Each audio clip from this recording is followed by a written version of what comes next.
হাসিনাকে ওরা বলতো যে রোল মডেল। কি মডেল? আসলেই রোল মডেল ভাই। এর মডেল এখন পুরো পৃথিবী অনুসরণ করতেছে। যেভাবে হাসিনা পালাইছে ওইভাবে নেপালের প্রধানমন্ত্রী পালিয়ে গেছে। আবার নতুন করে ভারতে আন্দোলন শুরু হয়েছে। আল্লাহ আকবার বলেন। শেখ হাসিনার স্টাইলকে অনুসরণ করে হাসিনা মডেলে গত 3 দিন আগে নেপালের প্রধানমন্ত্রী কেপি শর্মা ওলি তিনিও পালিয়ে গেছে। এই রশি ধরে পাখির মতো ঝুলতে ঝুলতে ওই বাড়ি ছেড়ে এলাকা ছেড়ে পালিয়ে গেছে। তার মানে বোঝা যায় ঠেলার নাম বাবাজি।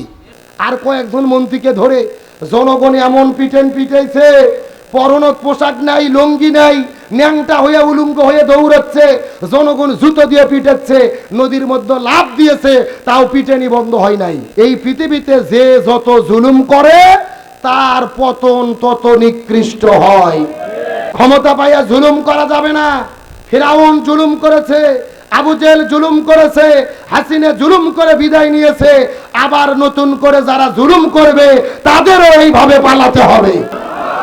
আজকে বিহারে হাজার হাজার জনগণ রাজপথে নেমেছে নরেন্দ্র মোদীর বিরুদ্ধে। যেই নরেন্দ্র মোদী হাজারো মুসলমানদের হত্যা করেছে, মসজিদগুলো ভেঙে দিয়েছে। আমাদের বিশ্বাস আজ হোক কাল হোক বাংলা বসন্ত ছড়িয়ে পড়েছে। শ্রীলঙ্কা থেকে শুরু করে বাংলাদেশ হয়ে নেপালে গেছে। আগামীতে ভারতের গুজরাটের কোষাই নরেন্দ্র মোদীকেও পালাতে হবে।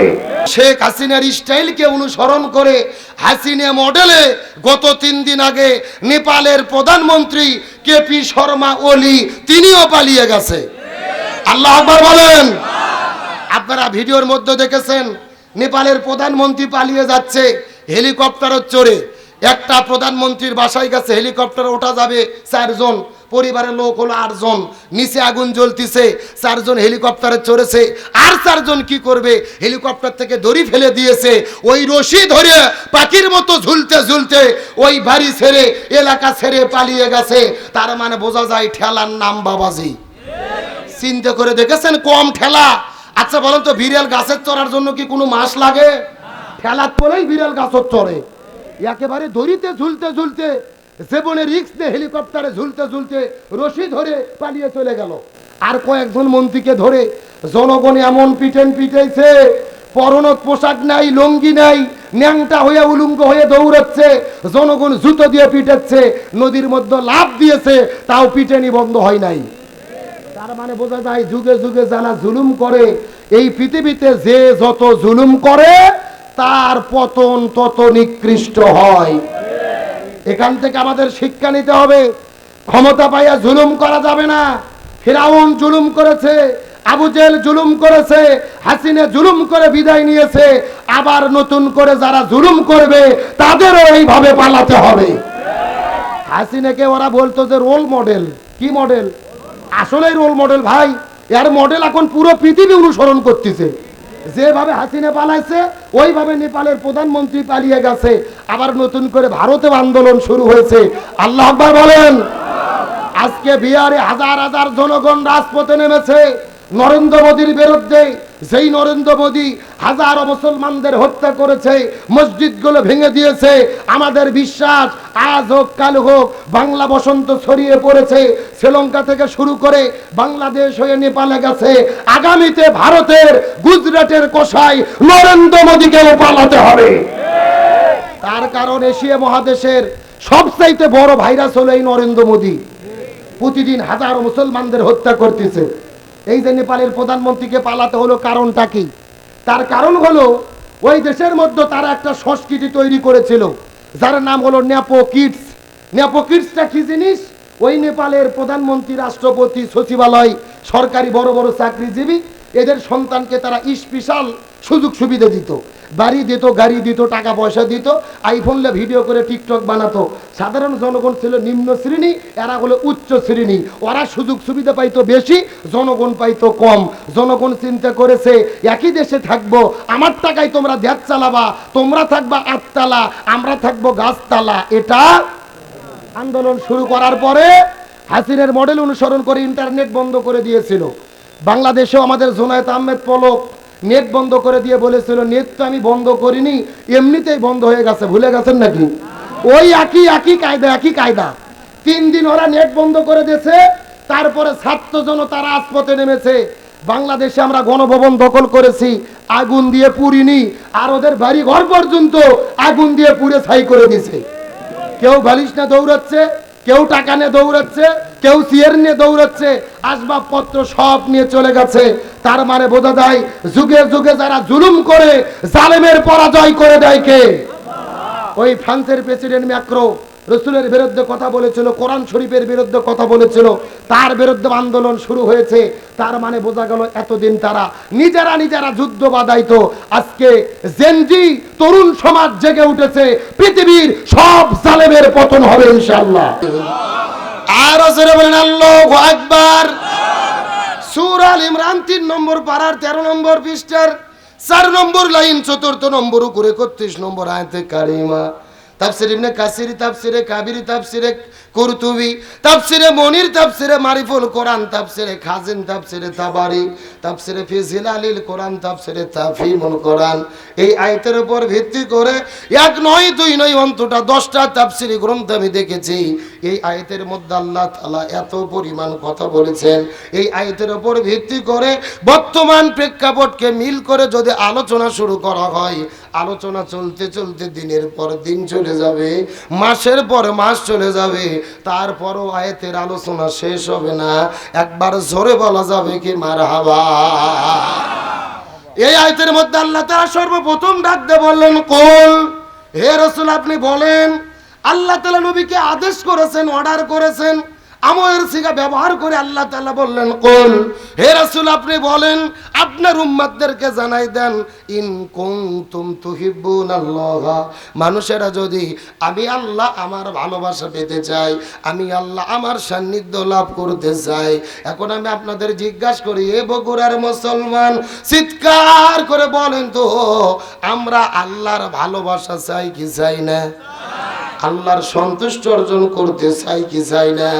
আল্লাহ বললেন, ইয়া রাসূল আল্লাহ तमाम পৃথিবীর মানুষদেরকে জানাই দেন, তারা যদি আমি আল্লাহ আমার ভালোবাসা পেতে চাই, সান্নিধ্য লাভ করতে চাই, তাদের একটা মাত্র কাজ করা লাগবে, আর সেই কাজ হলেন ফাত্তাবিউনি। আপনি মানুষদেরকে জানাই দেন আপনার উম্মতেরা যেন আপনাকে অনুসরণ করে। আপনাকে কি করে? এ ভালো করে বোঝেন, এই কথা না বুঝলে পুরো আলোচনা বুঝবেন না। আপনাকে কি করে? গভীর মনোযোগ। এই আয়াতের আলোচনা বহুদিন বগুড়া জেলার বহু হুজুরের মুখে আপনারা শুনেছেন, অনেক হুজুরি ওয়াজ করেছে। তাহলে তারা যেন আপনি নবী আপনাকে ভালোবাসে, এরকম শুনছেন না? ভালো করে বোঝার চেষ্টা করবেন। আমরা নবীকে অবশ্যই ভালোবাসবো। নবীকে ভালোবাসা হলো ঈমানের অংশ। রাসূল হাদিসের মধ্যে বলেন, লা ইউমিনু আহাদুকুম হাত্তা আকুনা হাব্বা ইলাইহি মিন ওয়ালিদিহি ওয়া ওয়ালাদিহি ওয়ান নাসি আজমাইন। ওই ব্যক্তি প্রকৃতপক্ষে ঈমানদার হতে পারবে না যেই ব্যক্তি নিজের জীবনের চেয়ে, সন্তানের চেয়ে, সম্পদের চেয়ে নবীকে বেশি ভালো না বাসবে। সুবহানাল্লাহ বলেন। আমরা অবশ্যই নবীকে ভালোবাসবো, তবে এই আয়াতের দাবি হলো শুধুমাত্র নবীকে ভালোবাসলে হবে না, ভালোবাসার পাশাপাশি তাবউন করতে হবে, ইত্তিবা করতে হবে। তাবা আইন, তাবউন মানে হলো অনুসরণ করা।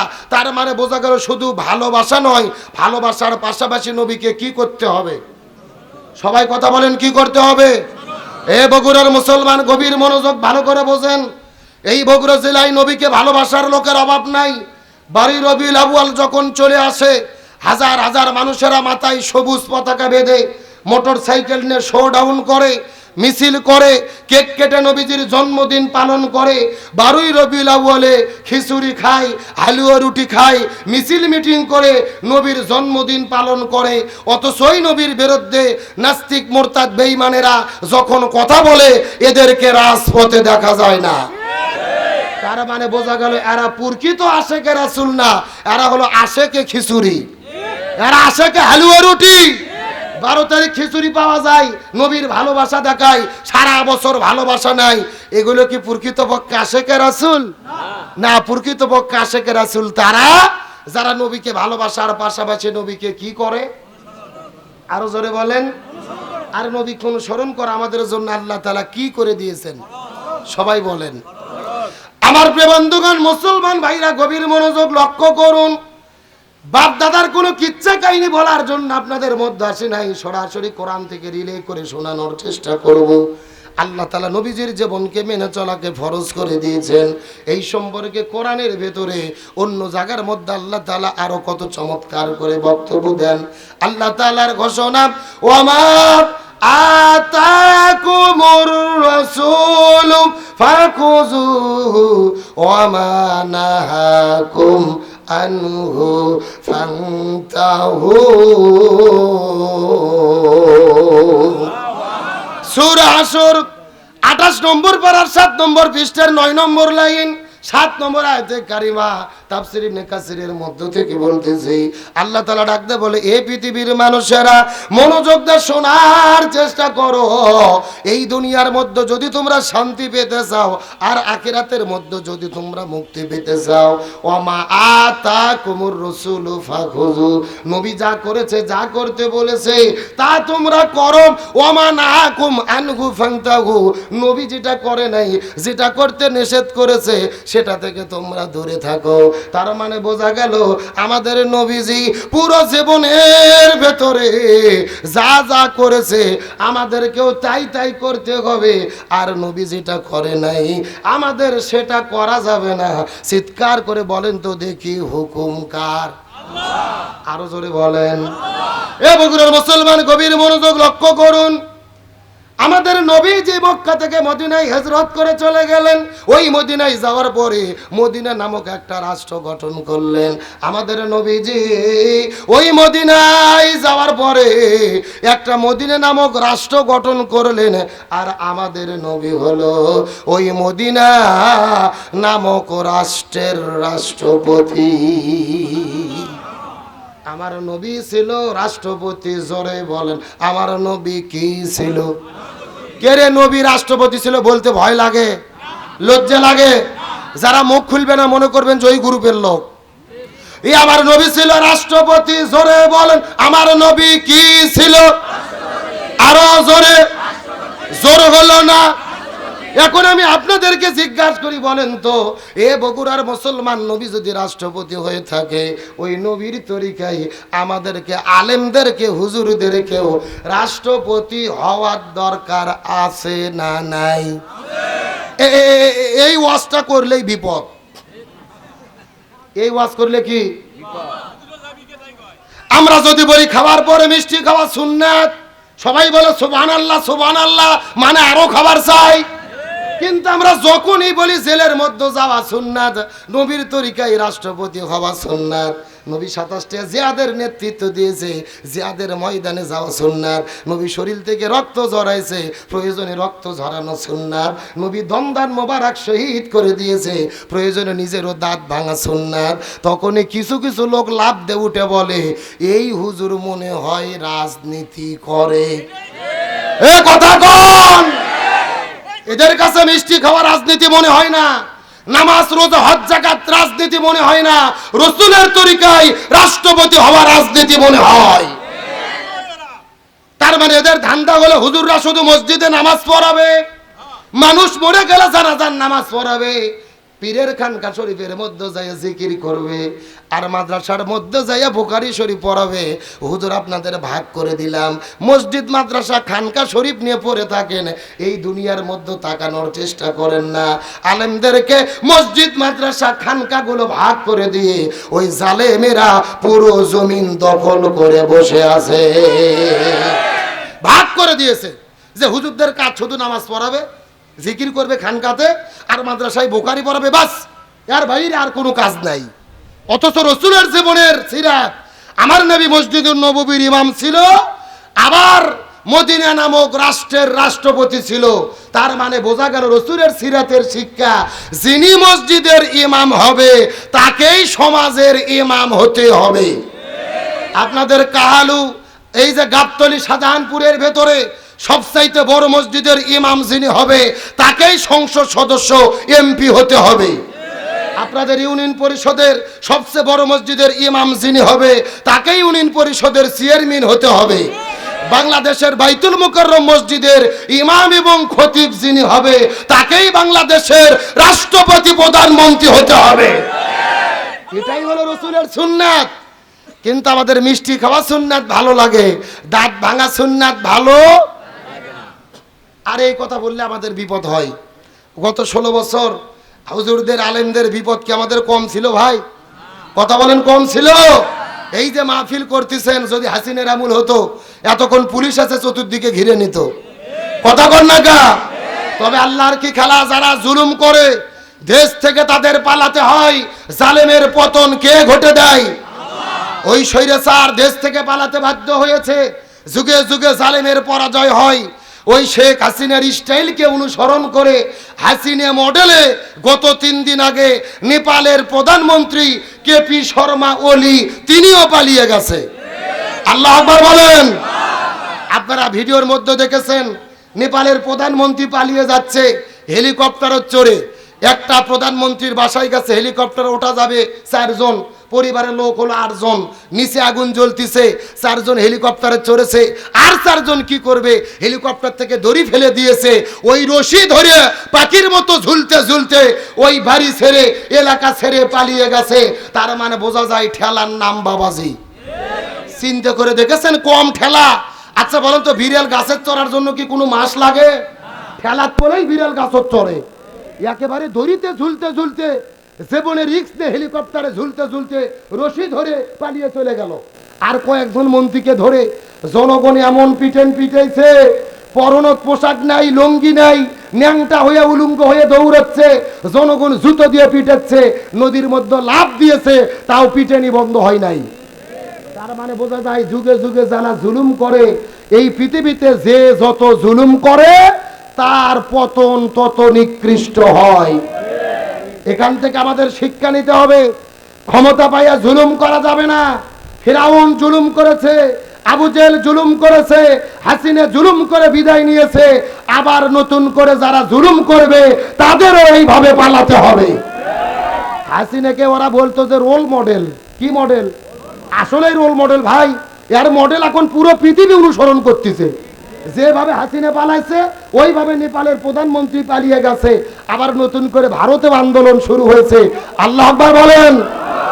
আজকে বিহারে হাজার হাজার জনগণ রাজপথে নেমেছে নরেন্দ্র মোদীর বিরুদ্ধে।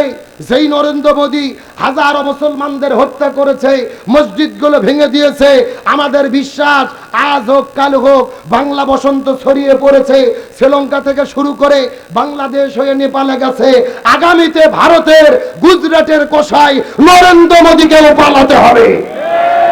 তার কারণ এশিয়া মহাদেশের সবচাইতে বড় ভাইরাস হলো এই নরেন্দ্র মোদী। প্রতিদিন হাজারো মুসলমানদের হত্যা করতেছে। এই যে নেপালের প্রধানমন্ত্রীকে পালাতে হলো, কারণটা কি? তার কারণ হলো ওই দেশের মধ্যে তারা একটা সংস্কৃতি তৈরি করেছিল যার নাম হলো নেপো কিডস। নেপো কিডসটা কি জিনিস? ওই নেপালের প্রধানমন্ত্রী, রাষ্ট্রপতি, সচিবালয়, সরকারি বড় বড় চাকরিজীবী, এদের সন্তানকে তারা স্পেশাল সুযোগ সুবিধা দিত, বাড়ি দিত, গাড়ি দিত, টাকা পয়সা দিত, আইফোনলে ভিডিও করে টিকটক বানাতো। সাধারণ জনগণ ছিল নিম্ন শ্রেণী, এরা হলো উচ্চ শ্রেণী। ওরা সুযোগ সুবিধা পাইতো বেশি, জনগণ পাইতো কম। জনগণ চিন্তা করেছে একই দেশে থাকবো, আমার টাকায় তোমরা দেশ চালাবা, তোমরা থাকবা 8 তালা, আমরা থাকবো গাছতলা। এটা আন্দোলন শুরু করার পরে হাসিনের মডেল অনুসরণ করে ইন্টারনেট বন্ধ করে দিয়েছিল। বাংলাদেশেও আমাদের জুনায়েদ আহমেদ পলক নেট বন্ধ করে দিয়ে বলেছিল, নেট তো আমি বন্ধ করিনি, এমনিতেই বন্ধ হয়ে গেছে, ভুলে গেছেন নাকি? ওই একই কায়দা 3 দিন ওরা নেট বন্ধ করে দিয়েছে। তারপরে ছাত্র জনতা রাজপথে নেমেছে।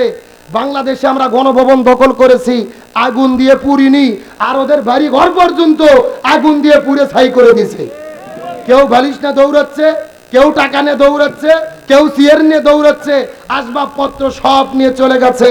তার মানে বোঝা যায় যুগে যুগে যারা জুলুম করে জালেমের পরাজয় করে দেয় কে? ওই ফ্রান্সের প্রেসিডেন্ট ম্যাক্রো রসুলের বিরুদ্ধে কথা বলেছিল, কোরআন শরীফের বিরুদ্ধে কথা বলেছিল, তার বিরুদ্ধে আন্দোলন শুরু হয়েছে। তার মানে বোঝা গেল এতদিন তারা নিজেরা যুদ্ধ বাধাইতো। আজকে জেনজি তরুণ সমাজ জেগে উঠেছে, পৃথিবীর সব জালেমের পতন হবে ইনশাআল্লাহ। তাহলে বলতে চাচ্ছিলাম রসুলের জীবনকে অনুসরণ করাকে ফরজ করে দিয়েছেন কে? আর জোরে বলেন। আমার প্রিয় বন্ধুগণ, মুসলমান ভাইরা গভীর মনোযোগ লক্ষ্য করুন। নবীজির জীবনটাকে অনুসরণ করাকে আল্লাহ তাআলা ফরজ করে দিলেন। এর পেছনে কারণটা কি ভালো করে বোঝার চেষ্টা করবেন। আমি পুরো কোরআনটা গবেষণা করে দেখেছি, নবীজির জীবনকে আল্লাহ তাআলা অনুসরণ করা ফরজ করে দিয়েছে। এর পেছনে প্রধানত কারণ হলো তিনটা। চিৎকার করে বলেন কয়টা? এই তিনটা কারণের মধ্যে প্রথম নম্বর কারণটা কি, এই সম্পর্কে আমার আল্লাহ তাআলা কোরআনের মধ্যে চমৎকার করে বলেন, লাকাদ কানা লাকুম ফি রাসূলিল্লাহি উসওয়াতুন হাসানাহ। সূরা আযাব 21 নম্বর পারার 19 নম্বর পৃষ্ঠার 2 নম্বর লাইন 21 নম্বর আয়াতে কারিমা আল্লাহ তাআলা কত চমৎকার করে বলেন, এই পৃথিবীর মানুষেরা ভালো করে বোঝার চেষ্টা করো, নবীজির জীবনের ভেতরে সর্বোত্তম আদর্শটা দান করে দিয়েছি। তোমরা যদি সফল হতে চাও নবীর আদর্শ গ্রহণ করা লাগবে। নবীর আদর্শ ব্যতীত এই দুনিয়ায় অন্য কারো আদর্শ গ্রহণ করা যাবে। এখন আমি আপনাদেরকে জিজ্ঞাসা করি, হে বগুড়ার মুসলমান, একটু চিৎকার করে বলেন তো দেখি, আমাদের জমিনের ভেতরে নবীকে বাদ দিয়ে অন্য কারো আদর্শ গ্রহণ করেছে এই রকম লোক আমাদের সমাজের মধ্যে আছে না নাই? কেউ বা বাবার আদর্শ গ্রহণ করেছে, কেউ বা দাদার আদর্শ গ্রহণ করেছে, কেউ বা চাচার আদর্শ গ্রহণ করেছে, কেউ বা স্বামীর আদর্শ গ্রহণ করেছে, কেউ বা কার্ল মার্ক্সের আদর্শ গ্রহণ করেছে, কেউ বা লেনিনের আদর্শ গ্রহণ করেছে, কেউ বা পুতিনের আদর্শ গ্রহণ করেছে, কেউ বা সক্রেটিসের আদর্শ গ্রহণ করেছে, কেউ বা প্লেটোর আদর্শ গ্রহণ করেছে। আল্লাহর কোরআন বলে, এই দুনিয়ার ভেতরে নবীকে বাদ দিয়ে বাবা, চাচা, খালু, দাদা ইত্যাদি ইত্যাদি মানুষের যারা আদর্শ গ্রহণ করবে এদেরকে জান্নাতে যাওয়ার কোনো সুযোগ নাই। এই মানুষগুলোদের জাহান্নামে যেতে হবে, এতে কোনো সন্দেহ। গভীর মনোযোগ ভালো করে বোঝার চেষ্টা করবেন। ইমাম বুখারী রাহমাতুল্লাহ আলাইহি বুখারী শরীফ লেখার আগে একটা কিতাব লিখেছিলেন, যেই কিতাবের নাম হলো আল আদাবুল মুফরাদ।